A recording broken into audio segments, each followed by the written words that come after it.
And Louis Riddick here. We're also going to be joined by Ryan Clark, Booger McFarland a little bit later on. So don't worry, the defense is well represented, you guys. Did I miss the wave swag? Oh, there it is. Oh. Okay, thank you. You're on mute, but we read your lips. You said, Boogie, there's the wave. We're going to begin with some news, though, you guys. The NFL fined the Falcons $250,000 and defensive coordinator Jeff Ulbrich $100,000 for failing to prevent the disclosure of confidential information distributed to the club in advance of the NFL draft, all because, of course, the prank call to Shedeur Sanders, which Ulbrich's son was involved in. Here's more from Ulbrich, who spoke today. My actions of not protecting confidential data were inexcusable. My son's actions were absolutely inexcusable. And for that, we are both deeply sorry. The NFL has taken action, and I fully respect the punishment. It's hard because those people should be celebrated in these moments, and they probably weren't as much as they should have been. Louis, there's so many different conversations that have happened around this. I think we all agree that what happened was unacceptable. But I guess to push it forward, how is this still happening? How is there not a way to control this a little bit better, Lou? Yeah, Laura, I mean, I don't really know if there is a way. Well, one of the ways in which you can control this kind of thing in Jeff's specific case is for him to be more careful as far as who has access to his own personal computer and make sure that, I guess, even people who are his own, immediate family don't have access to it and they can't even see it. Although, look, I mean, to be quite honest with you, if I was in that same situation as Jeff Ulbrich in particular, since that's the one we're talking about and the one that's getting most of the coverage, the last thing I would expect is for my son, who understands my own journey, one, as a player, two, as an assistant coach, three, over top of it all, as his father, the last thing I would expect would be for him to violate that kind of like familial trust and then try to use that information to kind of just, play a joke on someone in one of the most important days of their lives. So I don't really... Look, I feel bad for Jeff Ulbrich, quite honestly. Look, obviously he could have done maybe a better job at protecting that information, but at the same time, he shouldn't be the one who's up there having the answer for those actions right there, or rather what took place. His son at 21 years old should be up there having the answer for that, because those are the kind of things that I think as a family, as a father with a son, you would trust that he would understand that this is something that is to be respected, not something that is to be trivialized or diminished in any kind of way for the sake of you like having some fun and trying to like play a prank on someone. It really is out of line, out of touch. I think overall, obviously the NFL probably is now, and teams in particular now are going to really, really safeguard these numbers, these individual numbers of the potential prospects, and only have very few have access to it, like namely an owner, a head coach, and the general manager, and that's about it. Because otherwise, these are the kind of things that you run the risk of happening, and they're just unacceptable. They really are. We also found out today that Abdul Carter was another victim of a prank call. So, again, Louis, very well said there. Just got to clean that up. Can't happen. Let's get to this related to the draft. Matt Miller releasing his top 100 picks today on ESPN.com. He evaluated all of the players taken and the value that teams got out of them based on where they were picked. You can see the top 15 picks are going to be on the board. We'll show you there. That's the article that you just saw there on ESPN.com. Shedeur Sanders at 10 overall. Let's welcome in Matt here. Matt, take us through your top 5 picks. Let's start with number 5.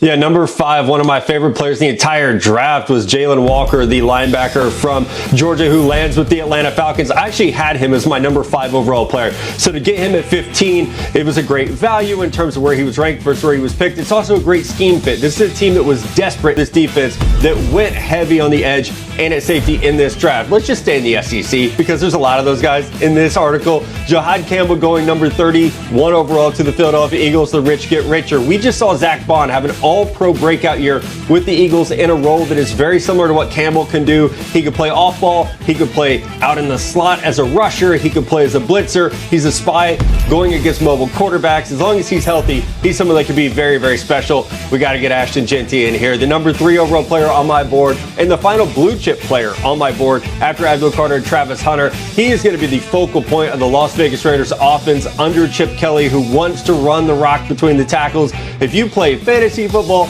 dynasty football, Ashton Genty 1-1 this year's draft if you're adding rookies Number 2, Will Johnson. He was my number 7 overall player. Somehow falls to number 47 because of the injury questions and concerns. I've heard the audio from the Cardinals room where they said, how the heck is this guy still on the board? I was wondering the exact same thing. As long as he's healthy, he could be a star in the NFL. Someone very similar to Trevon Diggs. He's great in zone coverage, and he's a playmaker. Last year, 2 picks. He took both back for pick sixes and touchdowns. And my final guy, if you've watched our draft coverage this year, you know my guy's Luther Burden III from Missouri. I had him as a top 15 player.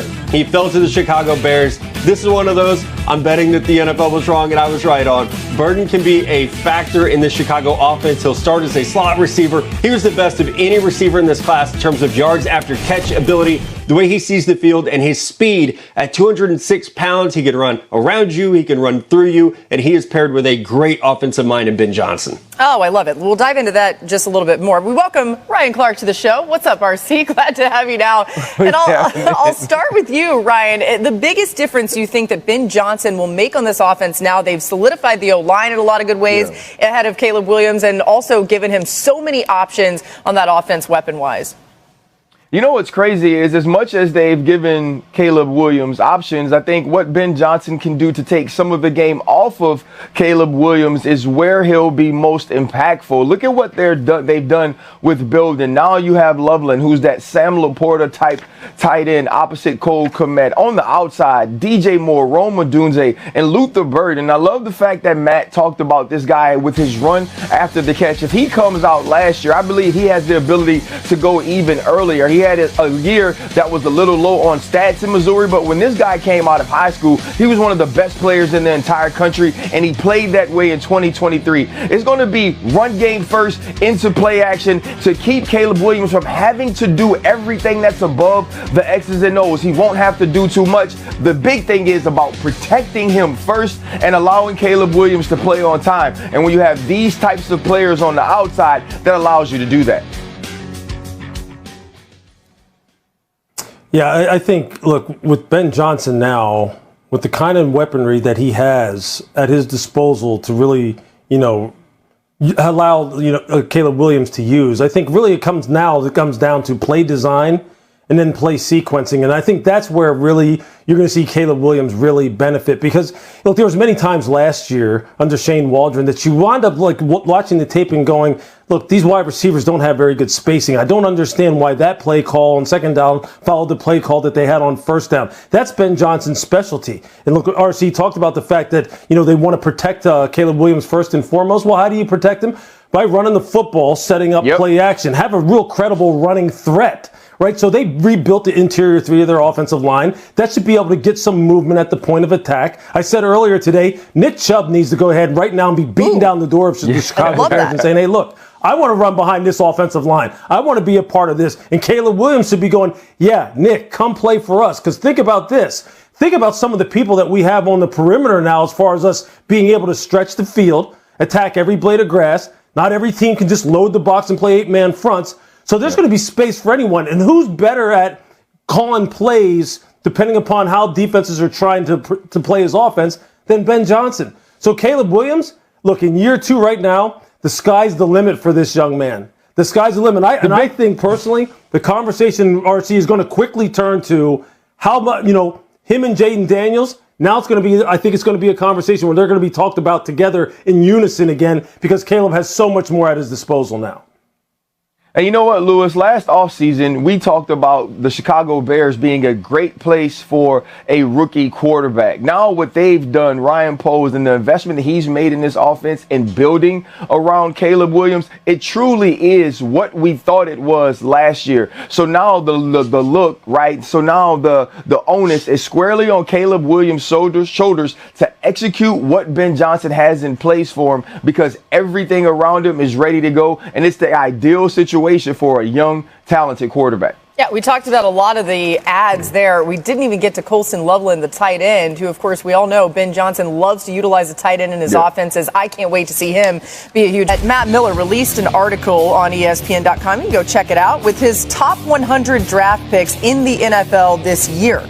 They're all based on the value of where the teams were able to select the players. So some nitty-gritty stuff. Really interesting, though. We take a look here at the 7 quarterback picks that made the top 100 rating. So, Matt, take us through the best ones. Let's start with Shedeur Sanders at number 10.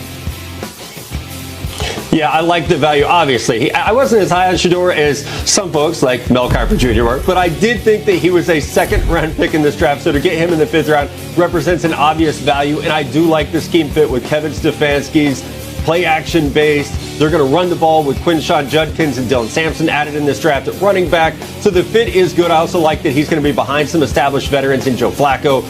Kenny Pickett probably sticks around, so he's going to have an opportunity to learn from some players who were first-round picks previously, and he can get acclimated to the NFL. Now, Cam Ward is probably the least talked about number 1 overall pick since I've been doing this.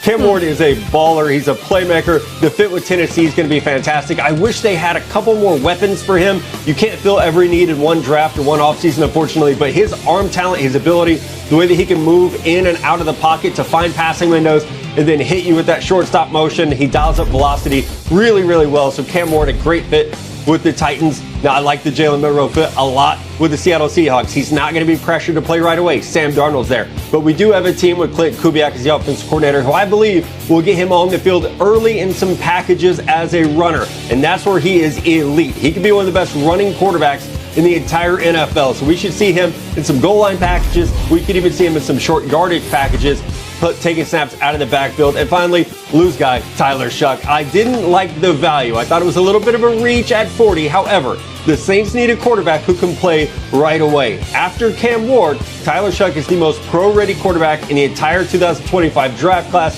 thanks to his experience in college from Oregon to Texas Tech to Louisville. He is ready to go right away, and he has some weapons to work with and an improved offensive line down in New Orleans. All right, Lou, I'm getting to you on Shough because I know you're itching to talk about him. But quickly, Matt, why was it a reach for you to get him at 40?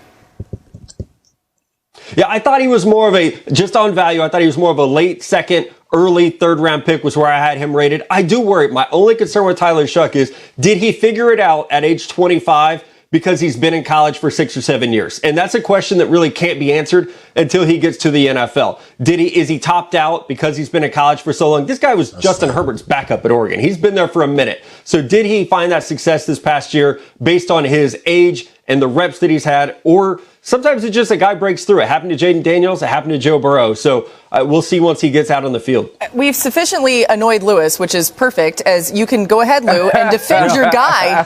Why is Shough ready to start right now for the Saints? Well, look, he has been around for a little while. The only thing that I got annoyed by is, like, has he topped out? I mean, Geno Smith was in the league how long before he actually hit his stride? Sam Darnold has been in the league how long before he actually hit his stride? Tyler Shough's age is so overblown, it's absolutely ridiculous, okay? It's overblown. At 25, we're talking about him like he's Tom Brady, like he's 48, and we're like, oh my God, he might not make it through his first contract. Look, he is someone who has been tutored by two of the very best in all of college football, in Jeff and Brian Brom. Jeff Brom is made for the pro game. Jeff Brom should be getting head coaching interviews to coach in the NFL. Why? Because his offense mirrors everything that you see on Sundays. The way in which he installs offense mirrors what you see on Sunday. The way in which he teaches the quarterback position in terms of protections, identifying defenses, going through progressions, the kind of footwork, the kind of decision-making you need to have. These are all things that he's done in his career as a player. He's done it as a coach. He transferred them over to Tyler Shough, who really, when I talked to Jeff down in Louisville this year, doesn't have a whole lot of deficiencies. He doesn't have, he's plenty mobile in the pocket. He runs 4.6 at 220 pounds. He's got a rocket arm. He's super smart. They couldn't overload him. Here's the number one issue with Tyler, which was he broke his collarbone twice and broke his lower leg. And his lower leg was broken because of a hip drop tackle. Somebody rolled on it. Well, if you tell me a way in which you can prevent that, there's some kind of leg lift or plyometric you can do to prevent someone from rolling on your lower leg and breaking it, I'd like to hear it, because you're probably going to be a multi-billionaire. This guy's going to be just fine. Kellen Moore targeted this guy. If you listen to Kellen Moore talk about him through the pre-draft process, they speak the same language. Tyler will hit the ground running. Tyler's going to have a chance to be the day one starter, because we don't know what's going on with Derek Carr. We don't know what that shoulder looks like. He's in such a unique position, and I think he is uniquely qualified to handle it.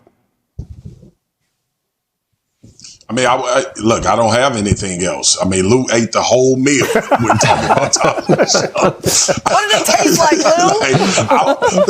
I'm telling you, dog.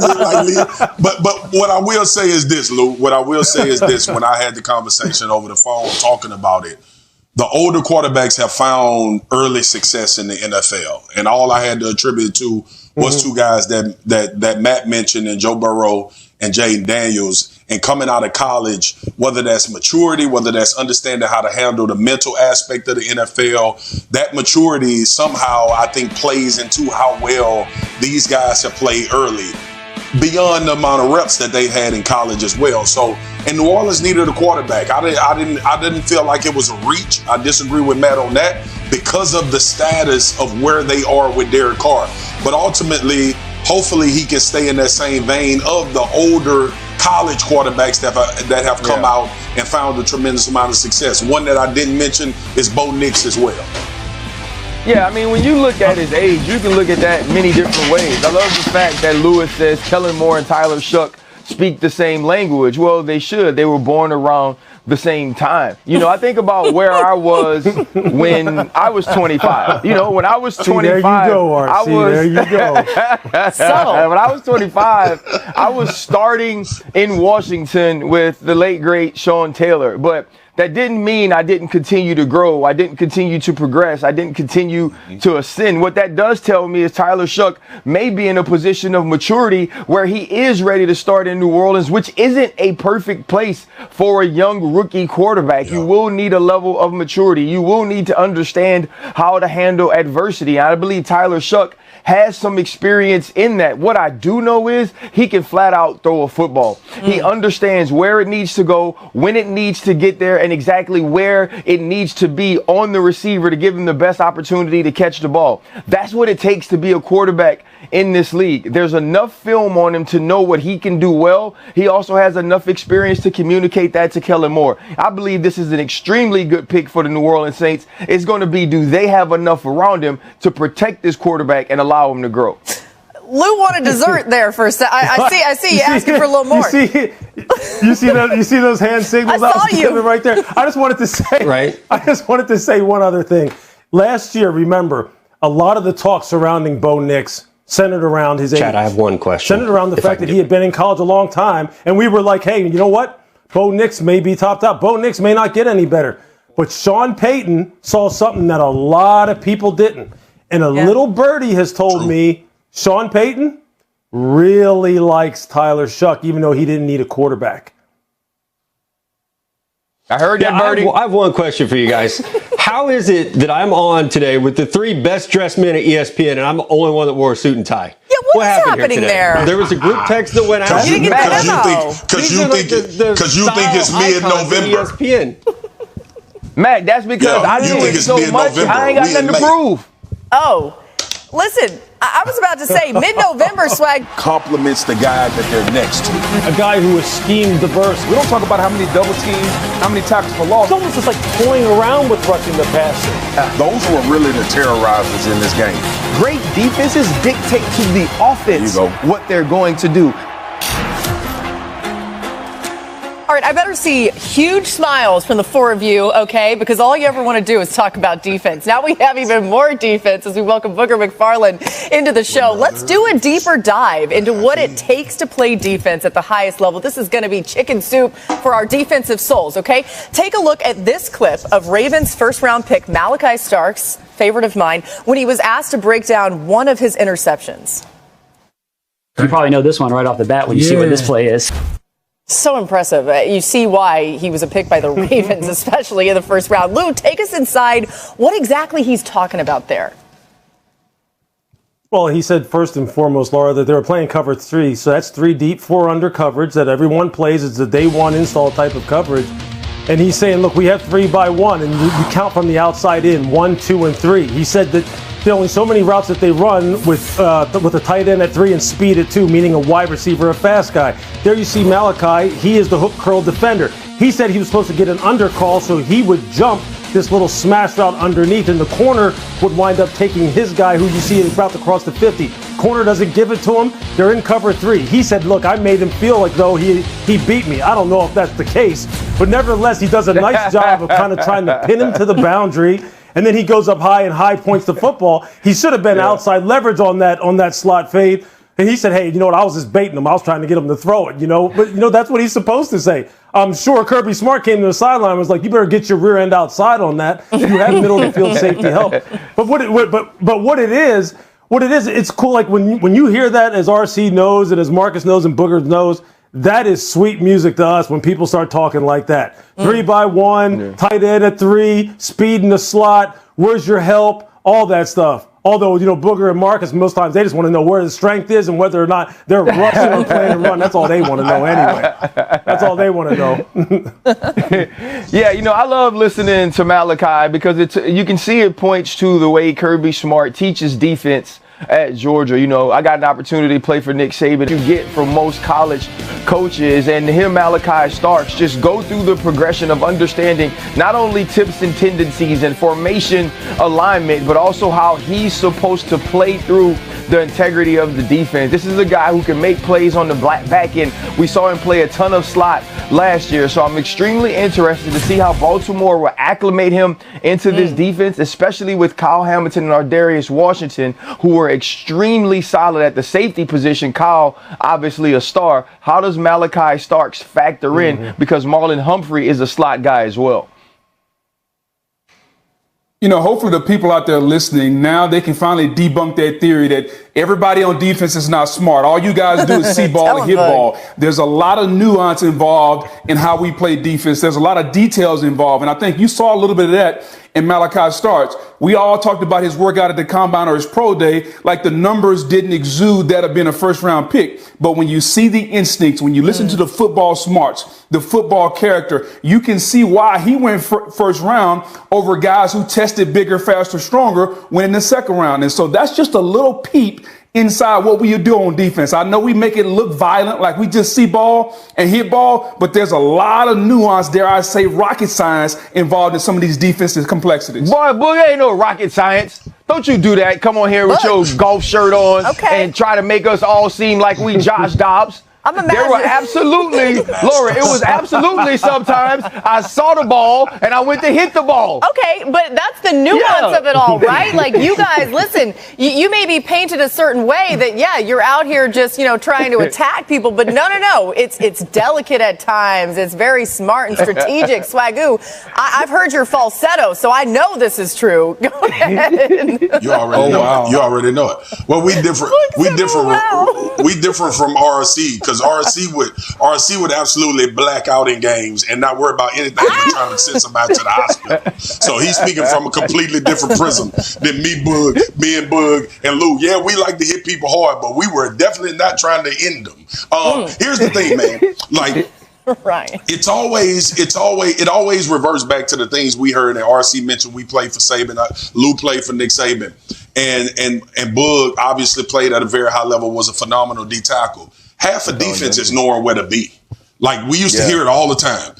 Most of the battle is knowing where to be, what leverage to play with, and then you get into the technique, and that allows your athleticism to shine in games. So what he was talking about is something that all of us here understands about defense. Like, it's 11 guys. Each guy has a responsibility on each given play, and sometimes, yes, that gets thrown off kilter, and that's when that elite athleticism or your ability to be instinctual to make plays comes in to play. But I'm telling you right now, and Lou alluded to it, you make a play, you can still go to the sideline and get cussed out. And that's just how it works with a lot of these defensive coordinators and defensive guys, man. So shout out to Malachi Starks. But like Lou said, his ass better have outside leverage in cover 3 because that'll be Jamar Chase in a few months. Yeah, I can just hear Kirby right now. Hey, but I will say this. There are probably some quarterbacks maybe watching this right now, and they're just like cringing because this is so good. And you guys are proving why you may, listen, watch out, quarterbacks. They're smarter than you. All right, let's stay with the defense. Guys, give me your favorite defensive player in the draft this year. Boog, you're up first.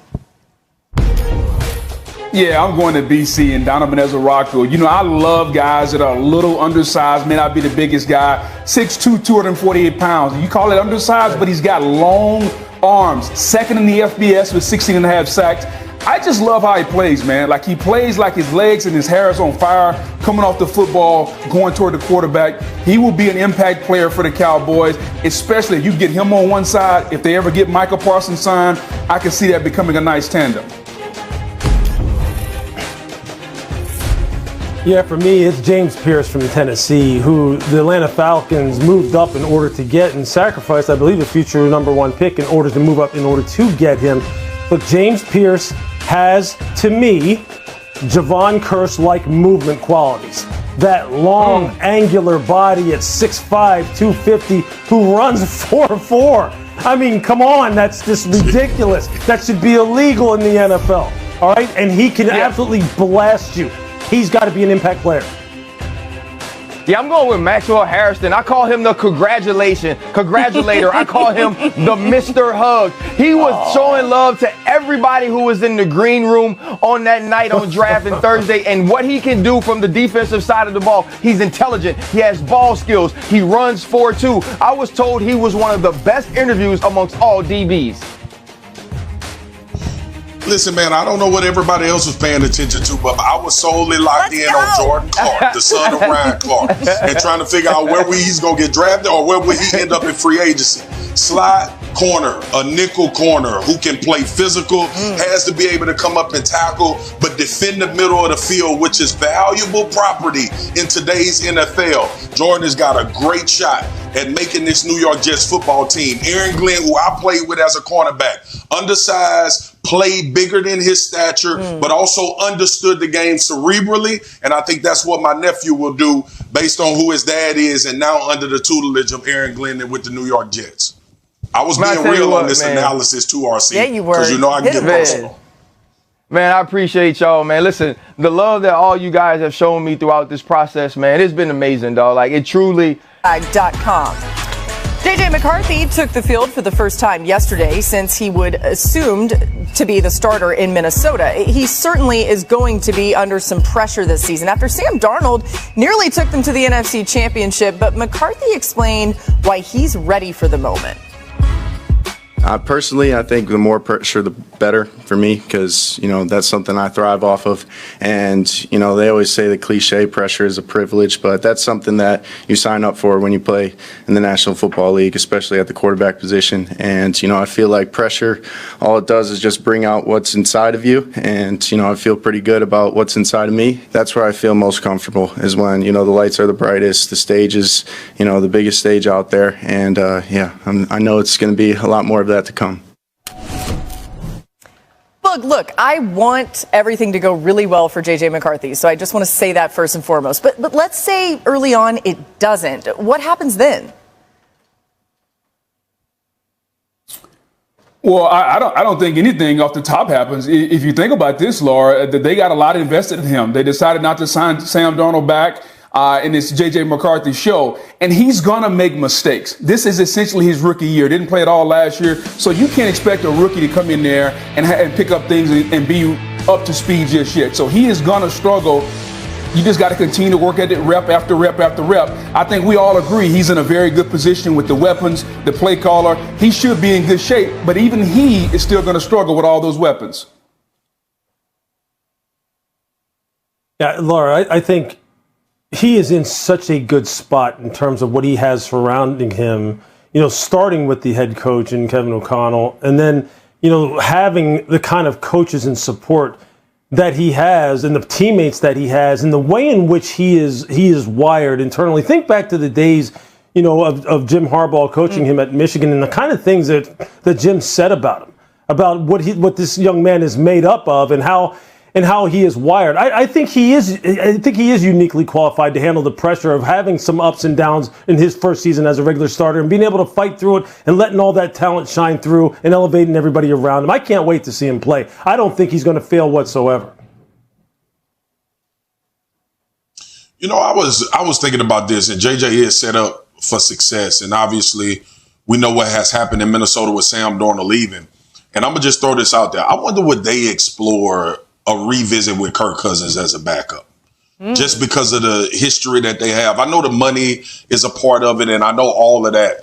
But in case, because Boog brought up a great point. What if? I mean, Boogie, you asked a great question. What if he does struggle?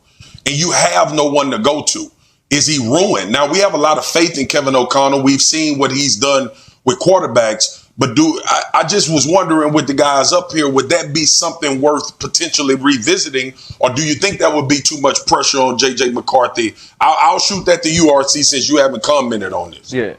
Yeah, I think the big thing to me is you don't go back to Kirk Cousins because I don't believe Kirk Cousins can still play.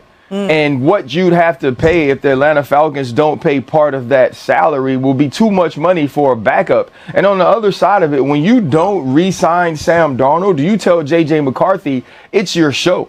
So I don't believe you should be preparing to fail. No, we understand that you need solid backups in this league, but what you have with J.J. McCarthy to me is a marriage with no prenup.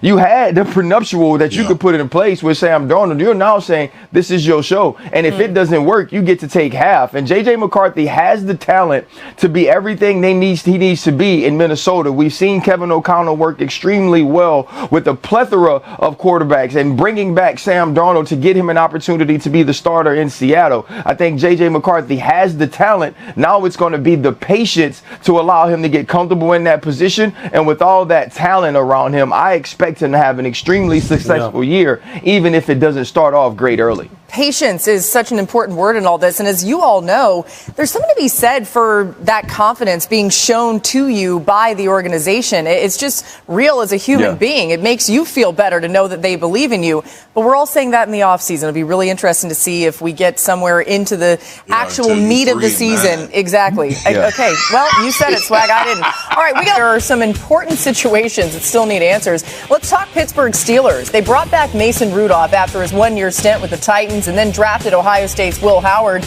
in the 6th round. He joins the signing of the former Dolphins backup Skylar Thompson. And, of course, Pittsburgh could land Aaron Rodgers, but the 4-time MVP has yet to make a firm commitment to sign with the team. So, Ryan, you've been a player in the Steelers locker room. What are you thinking at this point about your quarterback situation after the draft?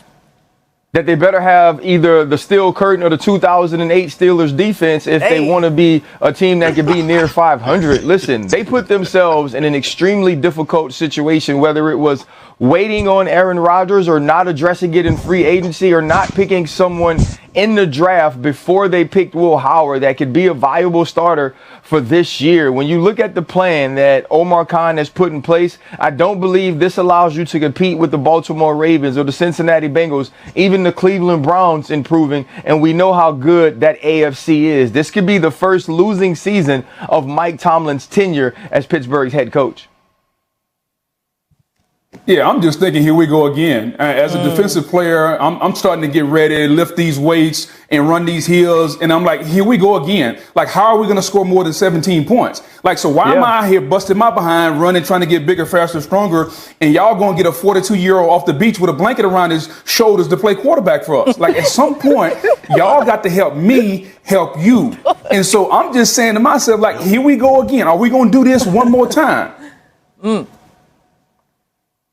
But you're right on it, bro. Which is why for the black community that think I hate Shedeur Sanders is why I thought he should have went 21, which I talked about ad nauseum. You did. Because I did think he was the second best quarterback in this draft. But also, if you are the Pittsburgh Steelers and you have a higher grade on another quarterback, why you ain't take them at 21? Why we gotta wait? Like, you knew Mason Rudolph wouldn't answer. Everybody in the world know that. Right? We look at the rest of the quarter. Hopefully, they hoping Will Howard turn into a Tom Brady situation and he surprised them is all I can assume. But this waffling at this quarterback position that's been going on for so long in Pittsburgh is starting to grow weary on these fans. And me and RC talked about it during the draft. What are they going to do to not only instill some hope at that position, but more importantly, reinvigorate the dudes in that locker room? You go get receivers in DK Metcalf, and you don't have anybody to get them the ball consistently. If it ain't Aaron Rodgers, which y'all know I said I wouldn't touch with a 10-foot pole, I think they should have took one of these quarterbacks, which I thought would be Shedeur at 21. Yeah, look, the profile of the guy that they have ultimately is going to be important, Marcus, because of the thing that you just alluded to. Look, DK Metcalf and George Pickens, do they come across as the kind of guys that are going to take real kindly to a quarterback who can't get them to rock on a consistent basis? I think that's going to bode well for their football team. I'm just asking.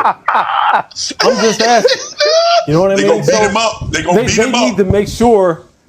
They just need to make sure that dude is that dude. And look, Mason Rudolph has played a role in this league for a long time, and he'll continue to play that role. But it's a role. They need a franchise quarterback. And now they painted themselves into a corner, and it's either Aaron Rodgers to me or bust, or otherwise, exactly as RC said, you're looking at a real troubling season, I believe. Oh, boy. All right. Well, hey, by the way, guys, that bottle Matt Miller was holding, I phoned a friend.